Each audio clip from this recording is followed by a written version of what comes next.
Greetings out there, people in YouTube and Twitch land. I am Captain Blade J52, and we are back on our first new pilot review episode of the new year. Joining us this evening, we have Boss Man. No, we don't. What are you talking about? It's a lie. It's all a lie. We think he exists. We think he exists. We think he exists. Wait. It's all a lie. Is he there? Is he not there? Nobody knows. Insert Twilight Zone music what's here. And we also have everyone's favorite little pink puffball teacher of the Kirby variety. Oh, God. Not the pink puffball. No. Well, I mean, you know, you pretty much opened the door with that. Hey. You know, you throw balls and my dog chases them and grabs them in his mouth and just, like, shakes his head. And no pink puffballs. Anyway. And we Hello, also welcome have, to 2018. Yeah, pretty much. It's our first Welcome to episode of Pilot Review After Dark. 2018. Did I say 2015? Dang it, meds. Meds And- plus wine, not always a good combination. I mean, Okay. I'm pretty sure they tell you that at the doctor, but anyways, we also have our resident RP hologram who is hiding behind this Klingon here. Artie. No, I'm totally that Klingon. You can't really see me. Uh-huh. Oh. I thought it was Bossman that was hiding. Eh. Oh no, I'm he's in manning plain his station. sight. No. See, technically my station should be, wherever the captain's chair is.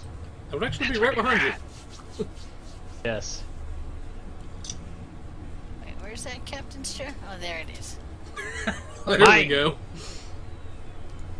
But anyways, folks, Working. we do have a few articles and things to get through for you guys this week, so let's go ahead and get started. And we have a R&D weekend of sorts for our PC players. Everything. This will be going on until Monday. This actually started on January the 4th, ends on January the 8th. While this is going on, it says all R&D packs throughout the game will give out an extra 25% of the items they currently dispense for the duration of the event. Alternatively, captains wanting to advance through the R&D development schools as fast as possible can seek out the harvest nodes and everything. It's giving some extra fun stuff such as Catalyst. In addition, the R&D projects give out 50% additional bonus research and development XP for your chosen school, such as beams, cannons, whatever you're looking to level. Yeah, comments on this, folks? Well, the nodes also give 10 dilithium more. It's not a lot, but, you know, if you sit there and harvest a node over and over, which some people do, then it could add up. But, no, the thing most people do is they'll save their R&D packs they get from running STFs and then open them during an R&D weekend like this, so they get that extra 25% of R&D materials, which can really add up. So yeah, that is a good thing, and again, it lasts till January 8th. Yep. But now, especially if you're looking to advance along in a school, this would be a good time to queue up some of those projects, as well as craft a few items. Everything, get that trait, get the ability to craft Aegis gear, whatever you're looking for. Definitely. But, yeah, I don't guess there's too much else we can really say about that, but get out there and farm that stuff. But, moving along to our second of our 3 articles this week, we have our Marks Weekend for console.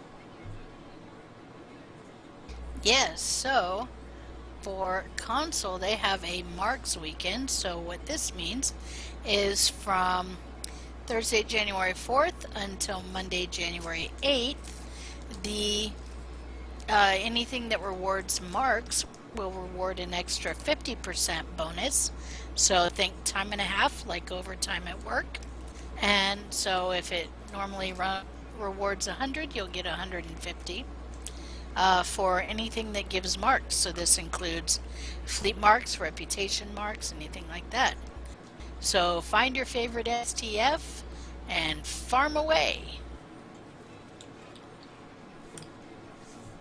Comments? Questions? I think that about covers it. Yep. And this is for console players again. Yep. But definitely get out there. Maybe if you've got that one set of gear you've been looking to get from reputation, or you just want some extra marks just because, why the heck not? Now is definitely the best time to do that. But well, the thing to remember is reputation marks can equal dilithium. mm-hmm. You know, because if you're not saving it for gear and you're not saving it for leveling up into in a reputation, then you can turn it over for dilithium. So the more marks you get, the more dilithium you can get.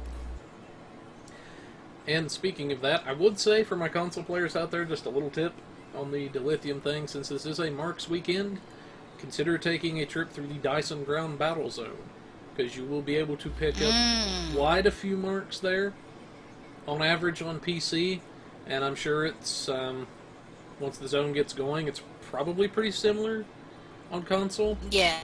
You've got, I would say, I would imagine so. If you're really quick at it, between 10 minutes to 20 minutes per character, and you can get enough marks and dilithium and everything to cap that tune out for the day, at the very least. Especially if you're able to tag 2 dinos, that's going to be a pretty hefty chunk of marks that they're going to give you. But anyways, moving along, we have our final article of the evening, which is the 20% services sale that is going on until the 8th.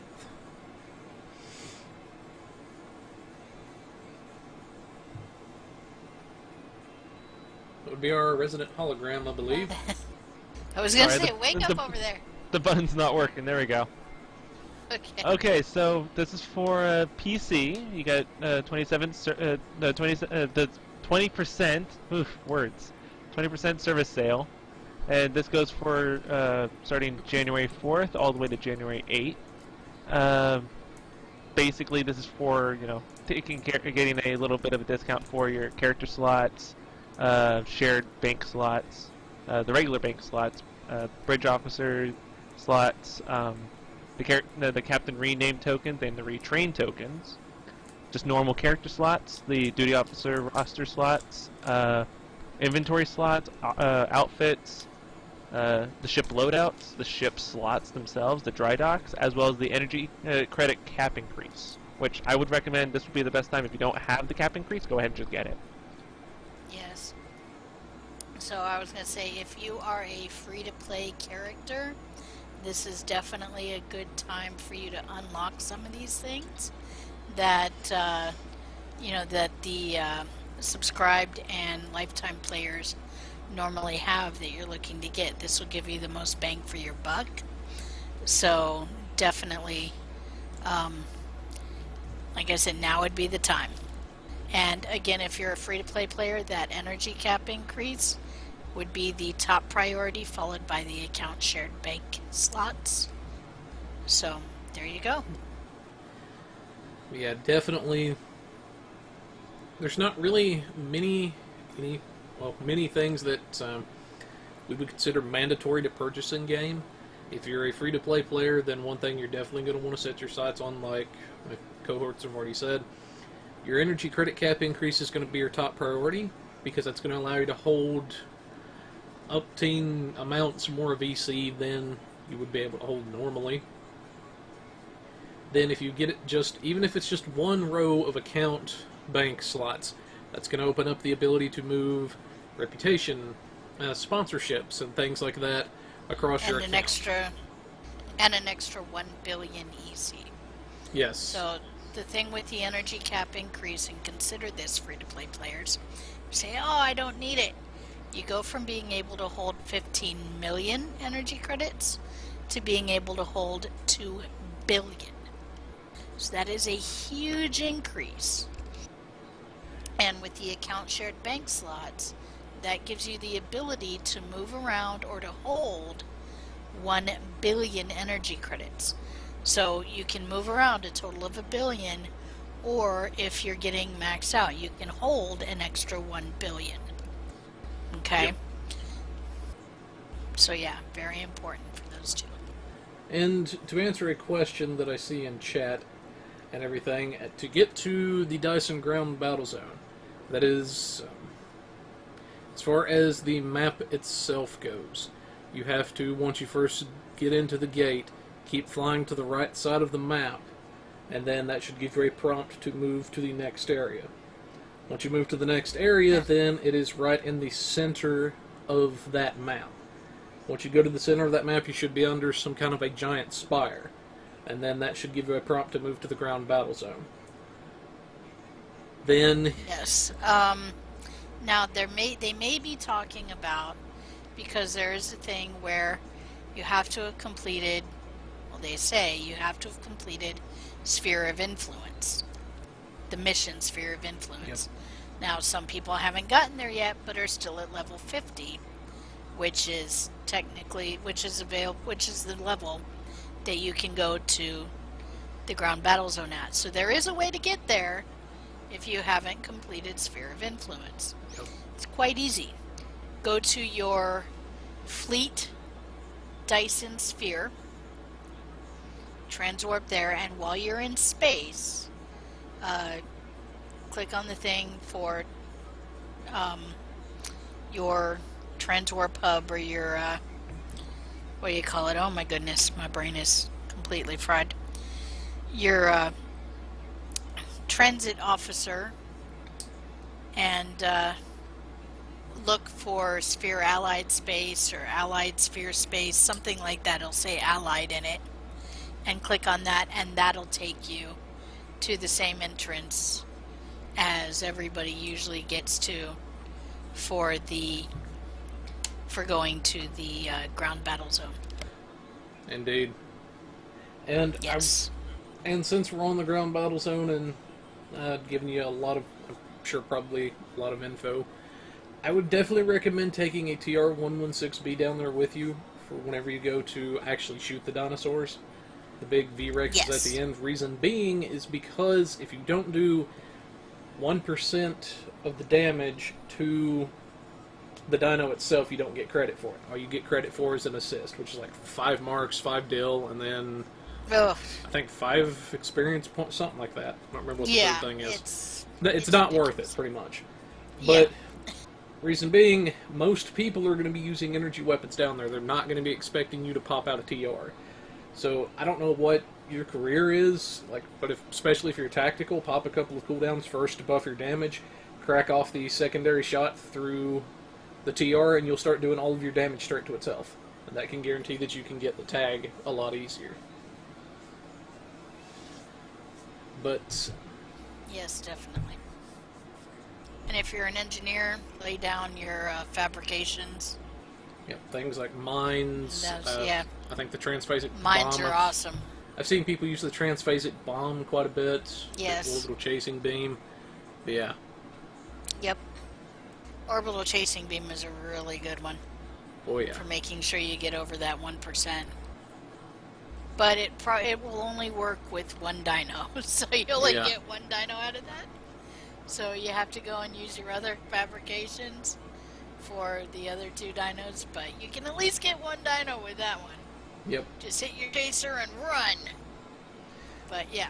Yeah, once you get the routes figured out and everything, that's the biggest issue. It's figuring out, okay, this is here, this is here, this is here. Once you get that, you're good. But anyway, moving along. But we digress.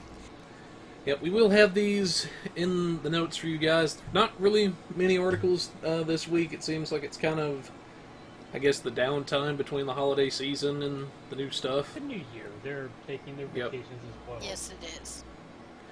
So, within the next little while, we'll probably start seeing more and more articles trickle in as they let us in on some of their plans for 2018, that sort of thing. But anyways, moving along, we have our budget build for the evening. And this is something that we haven't really done in a while, and everything that's sort of a theme budget build. Specifically in this case, we're doing a Star Trek Armada themed Steam runner. And this is a 1-key budget. Basically, a 1-key budget is a variation that we sometimes use of our bare bones budget, where we assume the player has gotten a hold of a lockbox key, they've sold the key, and then whatever EC they would get from that sale is what they use to fund the build. And if I could buttons worth of crap today. Alright, so in the Star Trek Armada 2 game, for a lot of people that aren't familiar with the Steam Runner in that game, the Steam Runner was set up as sort of a long-range artillery type of ship. It could sit just outside the weapons range of various installations, various other ships, and it could pelt them from a distance with long-range tricobalt torpedoes. So we kind of wanted to stick to a theme of what that ship might do, what it might use if it were to be ported over to Star Trek Online. So for this instance and everything, we went with dual beam banks on the front of the ship. These are phasers that we picked up from the Sunrise mission. Then for the rear weapons on the ship, we have one omnidirectional phaser. This is the crafted version. And then the unranked Omni and the unranked Tricobalt are actually supposed to be the Trilithium enhanced weapons. However, they don't currently have them in the builder at the time that we actually filmed this and that we put the build together. So to kind of denote what's supposed to be what, I left it as unranked, and then I just put something in the notes for you guys. But these come from the Beyond the Nexus mission. For those of you on Fed side, they stuck that in the Klingon War for some reason. Don't know why they stuck it there. But that's pretty much what we have for our weapons and everything. We did want to stick with a Tricobalt because of that being what the ship actually used in Armada. And for a budget torpedo, it's not that bad, I don't think. And I also realized now that I screwed something up in the bridge officer section, which I'll outline in a minute. But see, I'm looking at it and going, "Yay!" So I like this. I did kind of screw something up. I'll explain once we get there. But Okay. Anyways, as far as our shields, our engines, deflector, warp core, and that stuff goes, now the user that requested the build actually did have access to a Kabali Samsar, so since that's the case, we kind of played off of that and we went with the 4-piece Kabali set. This is the shields, the engines, the deflector, the warp core, the whole 9 yards. The reason being is that if you're wanting survival, this is, in my opinion, the best set in the game that you can get. Because it has very great damage negation, it also has very huge healing potential. In terms of pure raw healing power that it gives you, it's very, very hard to beat the Kabali set, in my personal opinion. Right. Now, of course, if you don't have the 4-piece Kabali, you could always go for the 3-piece Kabali with the temporal warp core, which is a favorite of ours. Or you could go with something like the Soul set or the Jem'Hadar set, again with the temporal warp core. Personally, for me, I would actually recommend, if you don't have access to a Samsar, I would go with the Soul Defense set. And again, this is just me and everything. You can use the 3-piece and it'll still be okay, but to me, you get more out of the Soul Defense set at that point, or even the Jem'Hadar set. And everything. I know a lot of people like to look over Jem'Hadar, but it actually does do pretty good as far as damage negation. Doesn't have the heal like Soul Defense does, but anyway, I'm getting off on a tangent. Yes, you are. But Tangent! the main 3 pieces of the Kabali set, you could pick those up from the Dust to Dust mission and everything, so hopefully you're able to remember the way to get through that maze without getting lost. Not that Kirby's ever asked for help with that. Okay, maybe a little. I pull up the things. I pull up the pictures of the maze online, and there are a couple times I've successfully done it in one go, but not very many. I still have flashbacks of doing all those mazes. Whenever it first came out, I have ran it nightmares. 48 times to get the set across Oh. a bunch of tunes. Oh Lord. But- I feel sorry for you. Have you received counseling? No. No. That's probably why I'm a little messed up in the head. But No, there's other reasons. Yeah. But continuing along, the warp core itself, this actually comes from the Samsar ship, so if you don't have access to a Samsar, either from running the anniversary event several years back, or being able to get an epic token from the Phoenix box, then you won't have access to this. And if you don't have access to the Samsar's warp core, then the best alternative, at least budget end in our opinion, and a favorite of ours, is the Temporal Phase Overcharged. Kobali Warp Core here, what makes it so good, aside from being a part of the 4-piece, is the capacitor that it gives, which will recharge not just your shields, but ally shields within a specific distance of the ship. So it's a nice little shield repair whenever you need it in an emergency situation.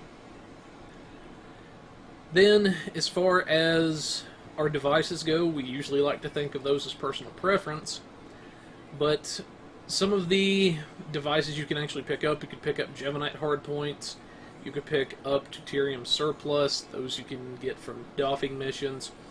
You can also get the... crap, what is the name of the device? I'm brain farting hard. The one from Skirmish. Oh, the Subspace modulator. Thank you, Subspace Modulator. I cannot believe I forgot that name. But basically, the Subspace Modulator, it is a free device that anybody can pick up through the story. You can pick that up from the Skirmish mission. It gives about 24 all damage resistance for the time that it's up. Now, it also does debuff you for a minus 400 proton damage resist. So, it can be a bit of a double-edged sword depending on who you're fighting. Now, there's not really a lot of enemies that use protonic damage, but there's enough of them that it warrants a footnote. But, moving along to our engineering consoles, we have the Trillium D-plating from Ragnarok. Now this is basically a neutronium armor and a field generator console for shields slammed into one thing. You get about 18 all damage resist from the armoring side of it. You also get around, I think it's 20% additional shields by having this equipped. So, a very good console from Ragnarok. Then we also have the Quantum Phase Converter, which is part of the Quantum Phase set. Now, this is a universal console. You can throw it anywhere. In this case, it's basically functioning as sort of a 6th tactical console for phasers. And if you wanted to call on the Quantum Phase set, you could do that. Everything, and it's actually a very great set. We just didn't use it here because we didn't feel like it would fit with the overall theme, but we did use the console anyway. Then you have the assimilated module from the Omega Reputation, and accidentally click the button there. It gives a little bit of critical chance, a little bit of critical severity, which is what we were going for most of all in this case. Then, this EPS regulator, this is actually supposed to be the one from the Beyond the Nexus mission, and it's the Reinforced Armaments console. It gives a bit of EPS flow as well as some other stats, and that's the main reason we wanted it, because it is a free console that anybody can get. Then, for the science consoles, we have the Regenerative Integrity Field. Again, this also comes from the Samsar. It increases the healing that you receive by about 26%. It also gives a nice healing power itself, and is a nice little, oh crap, I'm going to die button. If you don't have access to the Samsar, then an alternative console you might consider slotting in its place would be something like the Bioneural Gel Pack, until you're able to get something better. Then finally, we have 0-point Conduit. This comes from the Romulan Reputation. It gives a nice little chunk of critical chance, which is what we were going for in this case. And then finally, for our tactical consoles, we have 5 of the phaser relays. These come from the, I think it is the Sunrise mission is where I found these. I have it in the notes. Yeah. But Anyways, Sounds that's right. that's what we have for our equipment and everything. Again, we're using a tri-cobalt instead of the quantum phase torpedo because we wanted to stick with the theme of what this ship would probably do if it had been ported over to STO. Now, if you do want to put the quantum phase in there instead of the tri-cobalt, that will complete, or you could also complete the quantum phase set, and that would give you a extra clickable beam that is based on phaser damage, so that is something to consider as well. Absolutely. But I mean, it's- I'm pretty sure What? you could probably run both with the quantum phase as well as the trilithium. I'm pretty sure. I'm not too sure. you can. It's the reason You could. that the main reason, since we're already on this, I may as well say it. The biggest reason as to why it got left off in this case, the other two pieces, aside from the theme, is in this particular case, you'd have to slot the beam array, which you could definitely do in place of one of the dual banks. It wouldn't be the end of the world in that case. But that is the main reason. Is it just, Yeah. it wouldn't fit with the theme. But now if you're just wanting pure, in your face, I'm gonna shove a brick up your tailpipe type of thing, then yeah, the quantum phase is definitely something I'd recommend. But moving along to our Yeah. skills, finally. Alright, in this case, due to the way the ship itself is made, we changed up our usual skill setup a little bit. It is still kind of similar to what we've been running, but this go around we have 3 points in hull and shield capacity each, Okay. 1 point into shield and hull restoration each. And that's going to help a bit because it is a really tiny escort. It doesn't have the greatest amount of hull, doesn't have the greatest amount of shields ever. But we also have 3 points into our energy weapon tuning or training words. But moving along to our second tier of abilities, we have the improved EPS flow. This is going to give us increased power transfer and everything. We also have 1 point in impulse expertise. We have 2 points into control and drain expertise and everything. This can allow us to play with some other abilities and consoles as we gear the ship out a little better. We also have targeting expertise to help offset some of that penalty to firing modes such as FAW and scatter volley. We also have 3 points into defensive maneuvering. This is going to make the ship a bit harder to hit. We also have 3 points into our hull plating. This is free defensive value that you're getting just by having these on the ship. And we have the improved shield hardness. This is going to reduce damage to the shield, so we have 2 points into that. Then we've maxed out 3 points in our weapon amplification and specialization. This is free critical chance and free severity that you're getting just by having these on the ship and in the build. Then we have 1 point into defensive and offensive subsystem tuning each. We have 3 points in our long-range targeting sensors. This offsets the weapon drop-off penalty by a very hefty amount, actually. Oh, yeah. Then you have your choice of either hull penetration or shield penetration. There is no right or wrong answer here. You can make arguments for either one. As long as you have at least one of them present on the build, then I would say you're doing fine. And heck, if you've got the points, you could slot both if you wanted to. But for our final 3 points, we have a point in core potential, actually 2 points into improved warp core potential, and then we have a point in core efficiency. This is going to give us some extra power, especially if we have lower power in certain systems. But that's some of the things that we've done. Normally we might have points into EPG, but you're extremely limited in terms of science-based abilities that you can use on a steam runner. And you guys will see that in just a minute, and especially when I explain where I screwed up the BOF powers.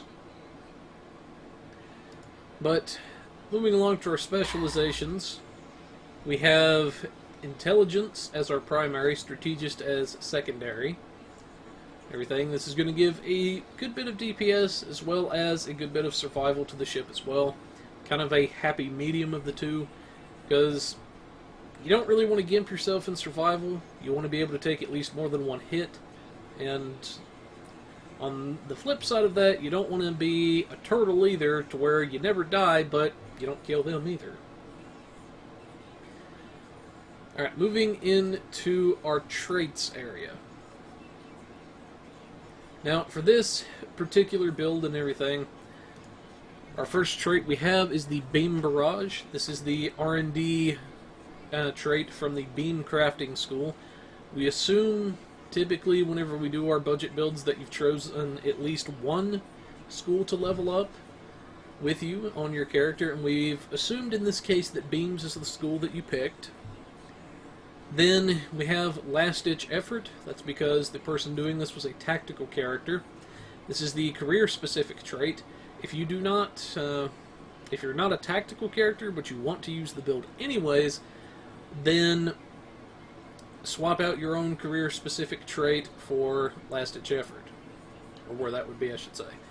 Then we have the Nanite Repair Matrix. This is from the Midnight Mission. This gives a decent little heal whenever you drop below 50% hull. It happens once every minute and a half.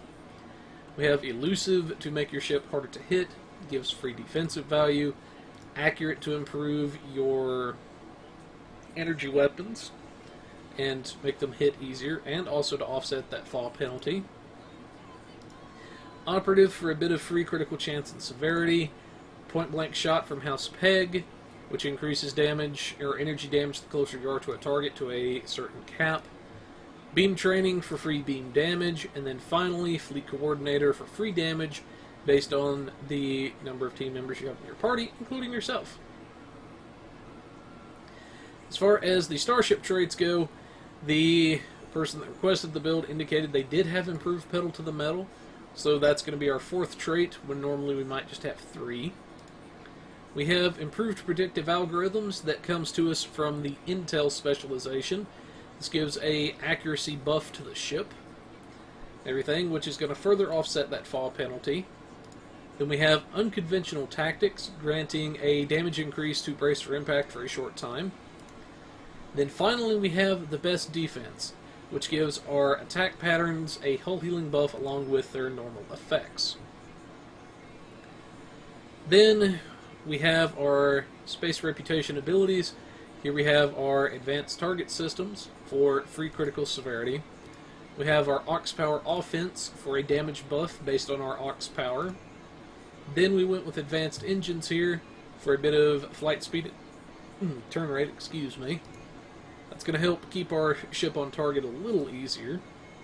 Then we have precision for a free bit of critical hit chance. As far as active reputations go, we have Anti-Time Entanglement Singularity, which is still a nice little AoE kick in the pants to enemies today. We have Biomolecular Shield Generator, which is it's the giant green ball you see people using in ISA and other various missions. You pop this up, it gives a bit of shield regeneration and healing to yourself and allies that are within the bubble. Then we have Quantum Singularity Manipulation. This increases all of your science stats by 100 for a short time, and it also gives you a temporary cloaking effect while it's active. Now the best use of this ability is throw this ability first, throw any other exotic buffs that you may have, then fire up with follow up with something like your Anti-Time Entanglement Singularity, Gravity Well, a Tychon's Rift, or whatever you may have on the ship. And you'll get a lot more bang for your buck. Sweet! Oh yeah. It is sweet when you do that, yeah. And then, finally, you have the Deploy Sensor Interference platform. This is a nice little, oh crap, I'm going to die button. You can throw this, and it will poof up a little sensor platform that will taunt enemies to itself. And that platform will last I believe it's about 30 seconds. Isn't that about how long it lasts? I think so, unless, of course, it gets too much damage. Of course it gets nuked, unless it gets nuked, of course. Yes. So it'll last a short time, or until it gets nuked, whatever happens first. And this is good because this can allow you to duck back, maybe get a heal off, regenerate your health a little bit, whatever it is that you need to do. Alright, now getting into the bridge officers, and this is where I actually screwed up. That, I'll address in just a second. It's not as bad as you think it is. Fired. It's not as bad as you think it is. But, for the Steam Runner, you're locked into exactly what type of bridge officers you can have on the ship, and you have a Commander Tactical seat, Lieutenant Commander Tactical seat, you have a Lieutenant or 2 Lieutenant Engineerings, and 1 Ensign Science. So that's what I meant when I said earlier you're very limited on what you can do with science powers. There is no flexing here. Yeah, not a dang bit. Alright, so, first and foremost, the tactical seating. This is where I screwed up. And I forgot to slot a high yield on the ship. That's where I screwed up. So, I would do a high yield 1 on one of the stations and everything. But that's, you kind of seeing where I'm going with that now? Yeah, I see it. Yep. And the reason I probably wouldn't do a torpedo spread in this case, and again, this is just my personal opinion, don't take this as solidified fact, is because they are a destructible torpedo in this case. That's the only downside to that particular tricobot, is they are destructible, even under spread. Yeah, you kind of have to be close distance to make sure that it's not going to get time to get targeted by like a skill that gets spread out or some other explosion. True, but see, my argument would be that with high yield, they're even more slow moving, so more chance that the single tricobalt is going to get destroyed. If you do a spread, you have more targets out there, and there's more chance that the spread, one of them at least, will reach the target. You do, but the big reason why I would say high yield in this case is because it actually buffs that particular one into a heavy torpedo. So it's not just it's not just the standard spread, which I think we need to explain this now that we've talked about it. But the big difference between spread and high yield here is, like Boss Man and Kirby were saying, is how each firing mode treats the torpedo. If it's just a spread, then it fires 3 torpedoes the maximum, and they're the standard destructible torpedoes, but you get 3 of them. Then you've got high yield, which turns it into a upgraded torpedo and everything, which can be a very nasty hit. So you can make arguments for either one. I would say high yield because I would think it fits more with the theme here. And the Steam Runners, they're not really made for heavy combat, although they could do it theoretically. Whenever they did get close enough to hit something with their phasers in that game, it could be nasty. I'll put it that way. Actually, I think I may have a solution as a variation. If you really wanted to, and this is probably going to sacrifice too much if you think about it, take one of the active reputations and put it on Force Challenge, because that gives you a very strong tractor beam that pulls whatever hostile you're targeting in front of you, and then you can just flash right past them and drop the tricobalt, either if it's high yield or the spread, because they are not able to move fast enough. We could do something like that, I guess. Interesting. You could do something like that. But, anyways, point being, you have options here, is the big thing that we're getting at.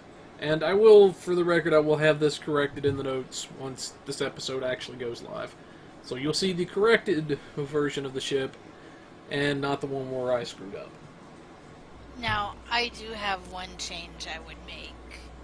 I would swap the Fire at Will 2 for Fire at Will 3, and the, oh lord. Chemosite down to a 2? Chemosite down to a 2, yes, thank you. There's actually a reason I did that. Completely blank. There's actually a reason I did that, and the reason is, if I went with, surprisingly, if I went with a 2, that would have blown our budget. Oh. For some, and this is what gets me, the way the exchange is right now. I know why. Yeah, it's, the 1s are going for very cheap. Then the 3s are going for cheap, and then the 2s are just like, 4 minutes? Like, what? Yeah. Well, I don't know why the 1s are going for cheap. but the 3 is going for cheap. Generally Yep. because most people would rather go for Fire at Will 3 over Chemosite 3. Yep. And I So really the don't blame price them. goes lower and lower and lower. I really don't blame So, them. But Yeah. continuing along, for Commander Tactical, we've got a High Yield 1, a Fall 2, Chemosite 3, and then Omega 3 in this case. okay. And, we could have tried to pick some other power here, but, why not pick an Omega? It's a decent attack pattern and everything, especially for the slot that we have there. This will give a damage boost as well as immunity to movement impairing effects, such as a Tractor Beam.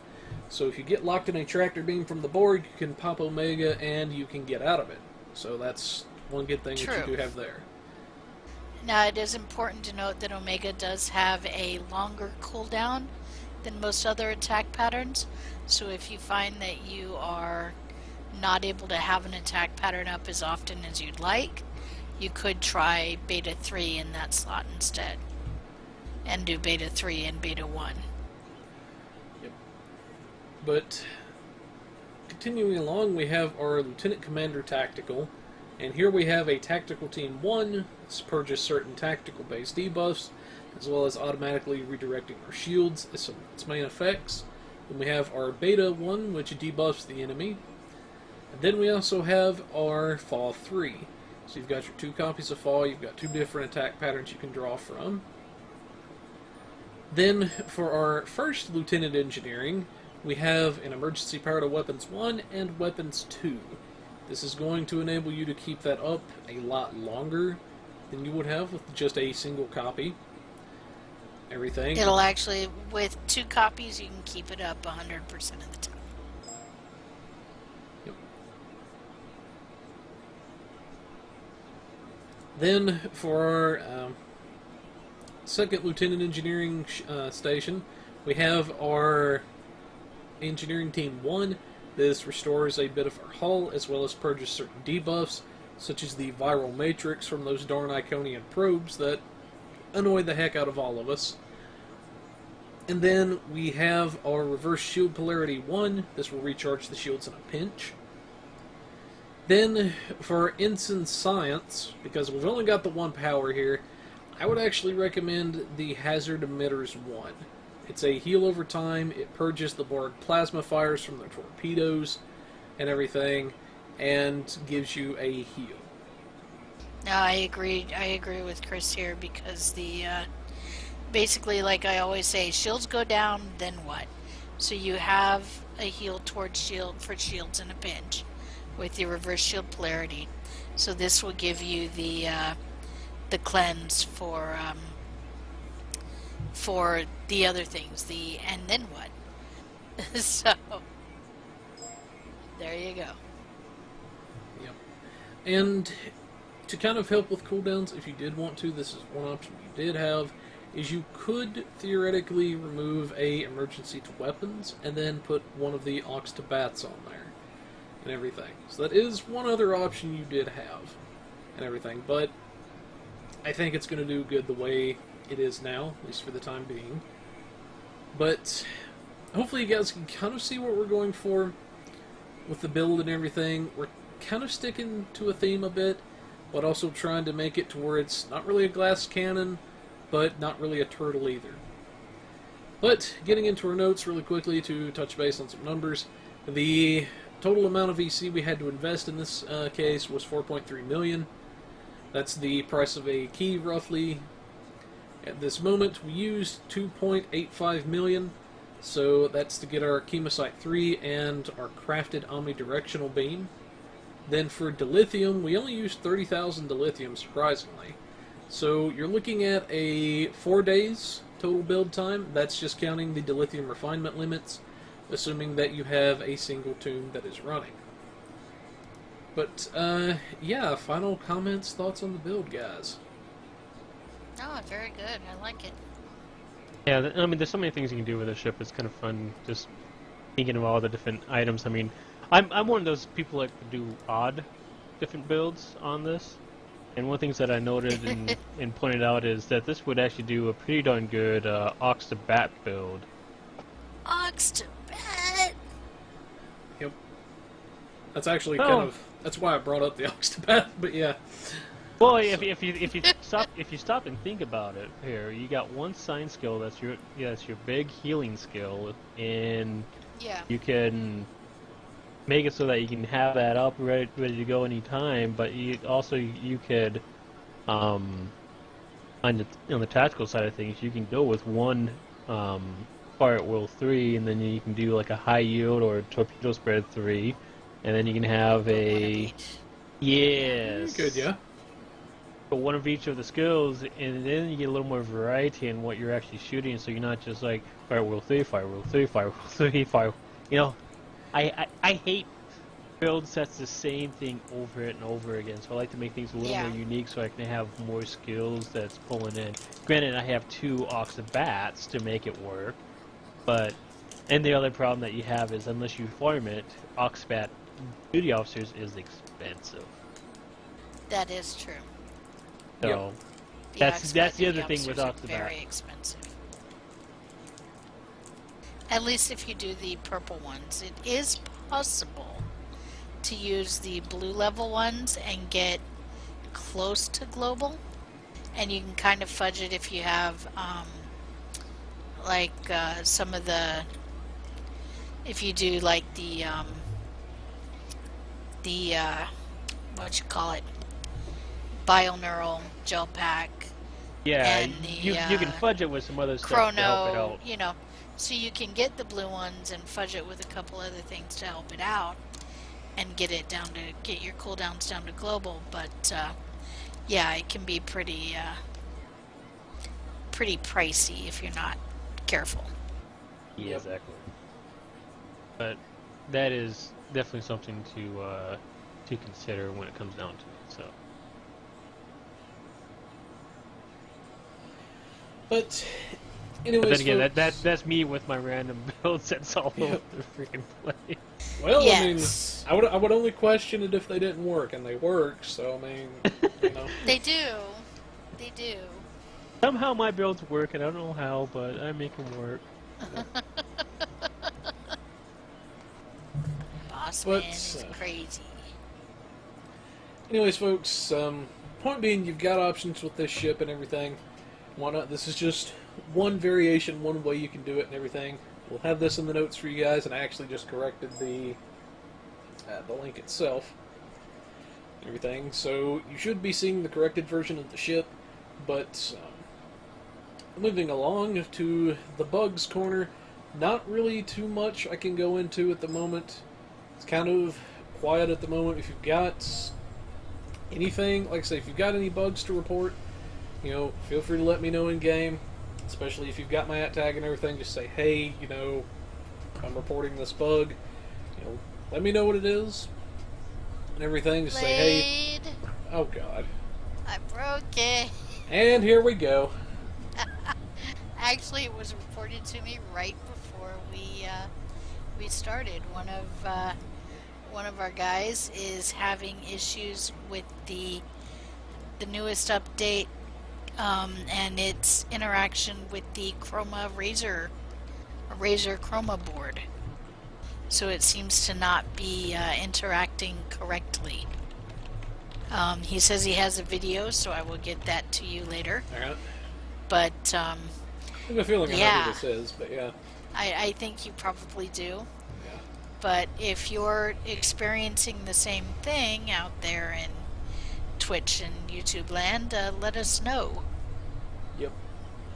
But like we're saying, let me know. Let one of these screwballs know. That sounds similar to what I told him about a while ago with the still plugin The and 4Ks stuff. and stuff.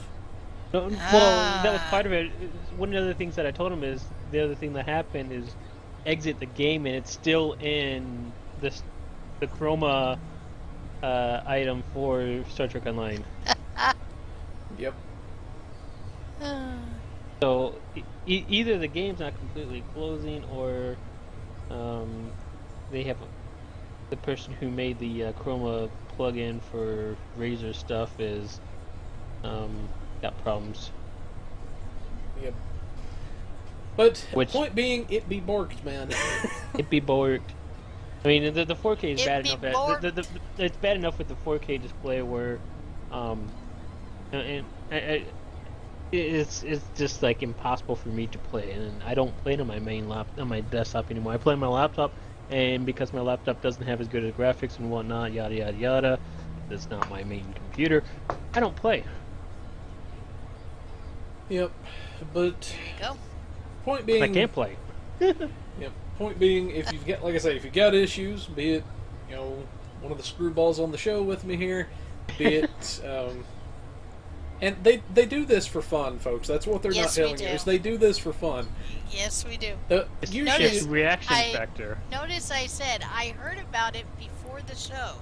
I waited till right now to tell him. you see, I'm convinced that it's a game with these folks to see Uh-huh. who can make me crack and go insane first. Then whoever does Uh-huh. wins like some kind of prize. And then if they Uh-huh. make me crack again after that, it's like double or nothing or something. I have no idea. Basically, Uh-huh. He's learning. Well, that pretty much tells me what I need to know. But in seriousness, like I say, let us know. We'll be sure that the devs get it. I can be sure that that they get. I got cats at my door, but you could hear one of the cats scratching on the rug outside the door. But anyway, like I say, feel free. Let us know. We'll be sure that the devs get it and see it. Then also there's the forums. Go on to the forums. There's one for PC, one for PS4, one for the Xbone, and just say, hey, this is the bug that I'm seeing, and everything. If you've got screenshots and video, that's even better, and everything. But anyways, like I say, that's pretty much what we've got for bugs this week. It's been kind of quiet and everything as far as people reporting things to me over the holidays, but yeah. So that's what we've got for the Bugs Corner this week. But moving along to Teacher's Corner, what have you got for us this week, Teacher? Okay, so this week, and I should note I had to correct the name because I originally had this listed as bridge officers. Reassigning and exchanging duty officers. So this goes into talking about the duty officer missions you get from the personnel officers. They have reassigning underperforming officers and exchanging duty officers. So I talk about, first of all, what it does, how it works, and how I personally choose which officers to put into it.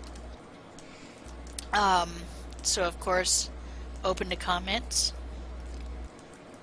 I personally find this great because I know quite a few people that want to try to get their recruitment thing up as fast as they can, and this actually helps Yes. out pretty much majority of the time because you get recruitment points from reassigning them as well as dismissing them, I think.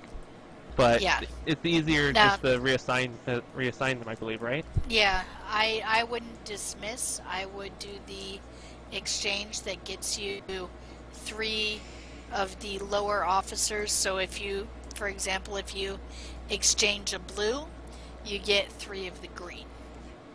yeah, you only And if get you like exchange a green, 10 you get points if 3 you of just the, dismiss. yeah. If you dismiss, you get almost nothing. Reassigning, it's important to remember that uses dilithium, and it takes 5 of the lower officers to get 1 of the higher. That sounds real easy if you're trying to build up a fleet starbase as well. Yes. If you don't have the credits or whatnot, you could just reassign Yeah. officers, get a bunch of comments. All right, sounds good.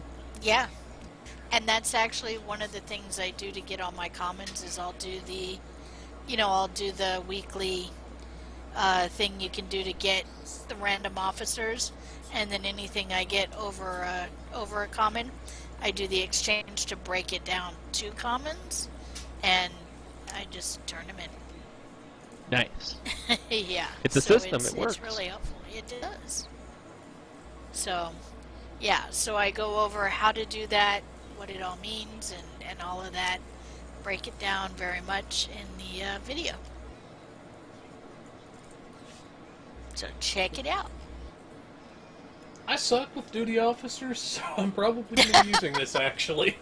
I probably will. But, anyways, we will have this in...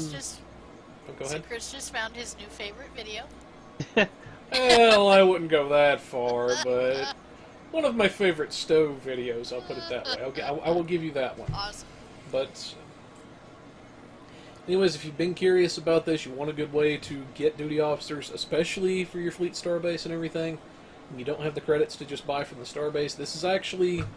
I'm glad that she put that in the video, because that's a very big help.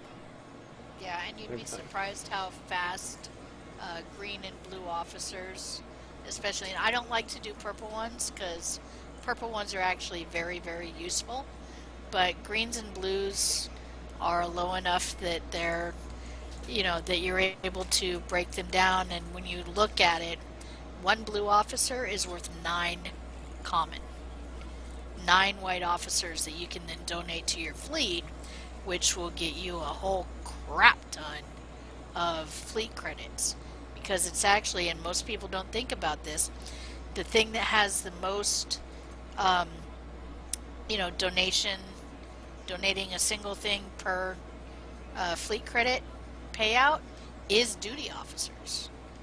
You get either 250 or 300 fleet credits for a single officer. That is the highest ratio. Yep. But, anyways, folks, we will have a link to all of this stuff once the episode goes live on YouTube, whatnot. I highly encourage you guys to check this out if you've had questions about duty officers, especially breaking them down and that sort of thing. But we'll have a link to Teacher's video and whatnot. But coming up on our final segment of the evening, we have the RP Corner with Artie. What have you got for us, dude? Well, it's that time of year, you know, it's the new year, you gotta make yourself basically a new person, or as some would say, a new character. For this one, it's basically a grab bag for the first time RPers, as well as people needing help making a new character. So, this is just the little steps here and there that's gonna help you make that new character. Starting off, you need to know your name, rank, and backstory. Well, easy enough, you know, for new characters you can come up with whatever name, it usually works out well. And the way I put it is that, if you say you've played an engineer, alright, with your first RP character, alright, you know how the engineer works, you know, you can do this or that, and you know, you made him seem like he's the chief engineer, you can do whatever engineering, technobabble, whatnot. Well, time to change it up a bit. Since it's a new character, do something that you're that's outside your norm. Be a security officer or a doctor. Be one of the other fields. Simple enough. For new characters, I always recommend to start off with a lower rank. Ensign, Lieutenant Junior is usually the highest I would go for starting out, if it's a large enough fleet for a lot of people. So, for new things, I don't go with too much of a very technical backstory, to be honest. Because if you come up with, yeah, he's a lieutenant junior grade, and he's done so many things, and it's just like, it seems a little implausible to look at and go, alright, so, yeah, I can understand you have a doctorate, alright, you're starting out as a doctor, I get that. But you already have how many papers on quantum theory? What? It goes a little bit sideways from there. So the simplest thing you can do is go, oh yeah, they're newly graduated from Starfleet Academy, or the Klingon Defense Academy if you want to go that far. Or wherever the Romulans go. But you could have it just something that simple, or hell, they've gone through their first tour of duty, if you want to put it that way, and they're now been reassigned to wherever they're going to be RPing now. Also, to put more into the character story, if you've done human or Vulcan or something, try something else. Try Benzite if you really are going a little risky. Go Tellarite. Everyone wants to see a grumpy doctor, right? Doctor that likes to argue. I'm sick. No, you're not. Exactly. Hilarity ensues. Yes. moving on from that, you get your personality and traits. This is actually a bit more simpler than what you would think, because most people are like, didn't we just explain this with the background and whatnot? Well, technically no. With this, I'm going to use characters from my own repertoire. I had Artie be a very comical yet light-hearted character, even though she's a Mako, and they're supposed to be, stoic, cold-hearted kind of killers, kind of thing. Drop in, do the mission, and that's it. They don't make jokes or anything. They go by the book. Artie was definitely out of that realm. But when I decided to make a new character, which was, one, not a hologram, two, was nothing near human, I would guess. It's more like a weird replicated clone of something. It gets weird. It's too long of a backstory to get into for one episode. But what I'm getting at is that I did the whole comical, military kind of character, so I went with a more passive, neutral doctor kind of character. One that was like, you looked at him and go, yeah, this person, if you make a joke, they'll just stare at you and go, and just sip their coffee before they throw it at you. I mean, that's how it works. So, for this, if you've done someone that's logical or, very serious in a situation, switch it up. Do the opposite, or do something you haven't done. Or if you do feel like that may be taking too much of a big step, do the same thing, just change it a little bit. It's up to you, to be honest. For my final part about this, the position at your new post. With every new character, you got a new spot on the starship or the starbase if you're going that far. In tabletop games and such like that, like say Dungeons and Dragons or Pathfinder, this would be considered your subclass. Like, you may be a tactical officer, but what are you really? Are you the guy that is solely the chief of security? Words. Or are you just the weapons officer, the guy that just puts torpedoes in the tube? Or what are you?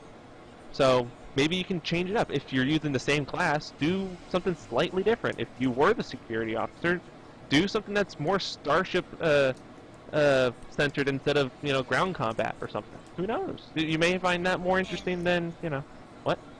So in other words, are you Tuvok or are you Scotty? Exactly. There you go. Yeah. Also, I will note every RP fleet's different, and every little RP group has their own little specifics on what they would be looking for. And as this would be a new character, and you don't really know what you'll be doing with it, if it's new, you haven't built much of a good standing with this new character, you could probably mash it in with whatever puzzle piece that RP fleet needs. They need an engineer, and they specifically need a warp field specialist. Boom! There's your new character. Fit it right in the slot, and now you're in. That's your spot at the starbase now. It works. But this is only a draft for you to build ideas from. This is not something like, yes, this is what every RP fleet does. No, it's just a simple go-over. It's nothing real specific, to be honest. It's just idea making, if that's the right term. It's an outline, it's a starting point. There you go. I'm glad what I'm saying is making sense to someone. Yeah. Oh, that's what you gotta have with kinda RPs. You have this starting point when it comes down to it of what you want to do, and then you find where you're going to be at and wherever you are. And sometimes you have character development that changes what you do and where you're at. Right. I've seen multiple people have difficulties saying, for Star Trek Online, they make their new character a captain, already in charge of a starship. And then they try to get into an RP fleet that has a lot of characters, a lot of starship captains, as well as people within those ships. And they usually have trouble RPing with a lot of with other characters because they're just another starship captain. They don't have a player crew on board or anything, but they're just there at the bar going, "Yeah, I have my ship too. I can come assist you." And some people are like, "No, it's just a one-ship patrol. Having my Akira on patrol and then your Odyssey flying right next to it for a patrol seems like I'm bringing a giant dreadnought for a little bit of diplomacy here. It seems a little it would scare someone. You sure?" I'll just bring my scimitar. Well, Yeah. I mean, That won't scare anyone, right? I think part of it too is a lot of people that are new, and I can understand where it's coming from because I would think it too. A lot of people that are new to RP are maybe thinking, well, the Star Trek Online story has me starting out as a captain.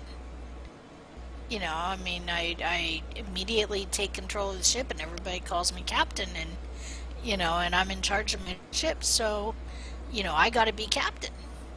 Well, Yeah. the other thing that goes You know on what I'm is saying? so many people are. There's a lot of people that use the storyline to help navigate their Yeah. RP when it comes down to it. And there's some people that do that, and there's some people that just say, "Screw it, I don't care." Or you could say, "I'm a frickin' whatever," and I'm just going to ignore it all. Oh yeah, Yeah, that's a lot of and- people with that. A lot of people have to be And I think- like that with Star Trek Online, because Star Trek Online does dive right into it without any question, and versus Yeah, they actually do. building up into it. I mean, they kind of have to because of how the game is. Yeah. Very true, very true. And I think, you know, especially if you're a person who's new to RP and you're not sure where to start, that might be part of what's going on. Is that, well, the game says I'm a captain, Yeah. you know. Yep. So That I'm going to happens. start there. Yeah, You know, as so of I could see that happening. as of recent, I've seen a lot of people have these new characters be like someone that was a newfound ensign since the Battle of Seoul with the Iconians and whatnot. Because when the Iconian War came up, they went, everyone get to a ship. So this new guy, ensign, whatever, or lieutenant junior, maybe recently promoted, still technically green and fresh for you know whatever positions he's at, he or she is at, or it, if that's your species. But this person may not still know all the doohickeys to their position or whatever they're supposed to be doing. They still may be fairly new, and they were just got that position through trial by combat. Basically, they went through a baptism of fire through the Iconian War, and yeah, they may know their way around a weapons console and whatnot, but you're in peacetime now. What are you supposed to do? I'm just itching to press that torpedo button. Don't do it, Lieutenant. Interesting. So I've seen a lot of people do that more often if they're making a new young character. Most other people that I've seen, they just bypass that altogether and go, "Oh yeah, they were they just graduated Starfleet Academy. They bypassed the Iconian War altogether." So whatever floats your boat. Every RP fleet's different. Maybe some of them don't count the Iconian War as canon. Some of them may go, "Oh yeah, the Iconian War was a thing," but that's like 5 years ago. So yeah, you could totally be a 4-year grad student out of Starfleet Academy or something. But whatever floats the boat, to be honest.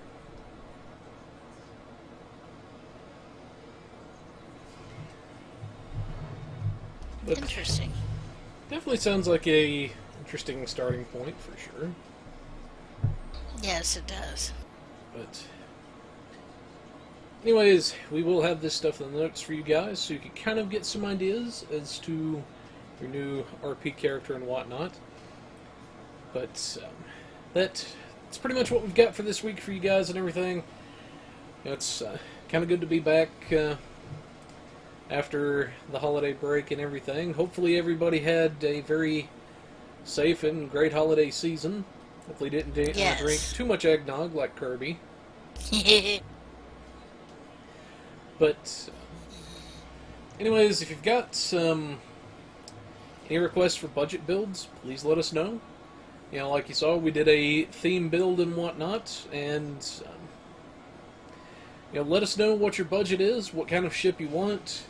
Let us know as well what you're looking to do. Do you want a tank? Do you want a DPS? Do you want to be some kind of support ship? What are you looking to do? If you think that your ship and gear are in order, and you think now you just need to work on your piloting, you know, send us a brief little video clip of you of your piloting, and we'll help you improve from there. You can actually, I believe, submit that through our website still. Yes, you Everything. can. So feel free to submit that through the website and everything, and we'll take a look at that. We'll help you out with that particular area. If you've got any bugs and everything, like I say, let us know. We'll be sure to get that into the developers. Also, if you have any topics you'd like to see TeacherKirby cover, maybe there's a certain part of the game you're kind of having issue, you kind of know what you want to do, but you're not really sure how you want to do it, let her know. She'll do a video for you and everything. If you've got RP questions... Oh, go ahead. In fact, this video from this week was suggested by a viewer. Contacted me via in-game mail and asked the question. I said, hey, I'll make a video. See, there you go. So, Yeah, funny enough, same here. It was the whole new year, new characters thing was given to me by a friend. I was like, you know, I'm thinking of a new character, but I don't know how to do it. And I was like, I can help you with that. Yes. And there you go. So we do take suggestions. Yep. But, anyways, also a good shout out to our friends over at the Temporal Armada. Very cool bunch of people. Very great radio program and everything. Encourage you guys to check them out. Whatnot. Also a shout out to our good friends over at the Kurtang Pirate Radio as well.